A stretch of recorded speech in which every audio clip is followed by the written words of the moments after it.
स्वामी समर्थ. त्यांच्या कथांमध्ये श्रद्धा आणि चमत्कारांचा अनुभव येतो. चला आज अशीच एक गोष्ट पाहूया. तर गोष्ट आहे एका गावाची. तिथे स्वामी येणार म्हणून सगळीकडे एकदम भक्तिमय वातावरण झालं होतं. आणि स्वामी आले. फक्त त्यांच्या दर्शनानेच लोकांच्या मनात श्रद्धा आणि आदर दाटून आला होता.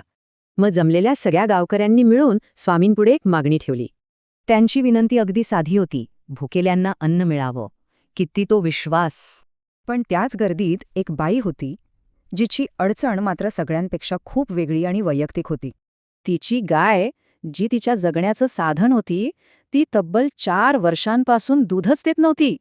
स्वामींनी तिचं म्हणणं शांतपणे ऐकून घेतलं आणि त्यांचं लक्ष त्या गायीकडे गेलं. स्वामींनी काय केलं? फक्त त्या गायीकडे पाहिलं आणि तिला दूध काढायला सांगितलं. आणि काय आश्चर्य, त्यांच्या एका शब्दाने जे अशक्य वाटत होतं ते घडायला लागलं.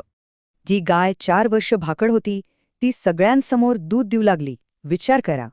गावकरी भारावून गेले. हा फक्त चमत्कार नव्हता, तर स्वामींची करुणा होती. मग ह्या छोट्याशा गोष्टीतून आपल्याला स्वामींबद्दल नेमकं काय कळतं? त्यांची दैवी शक्ती आणि करुणा दोन्ही गरिबांच्या आणि गरजवंतांच्या भल्यासाठीच होत्या. ही कथा हाच प्रश्न मागे ठेवते. जिथे खरी श्रद्धा असते तिथेच चमत्कार घडतात का?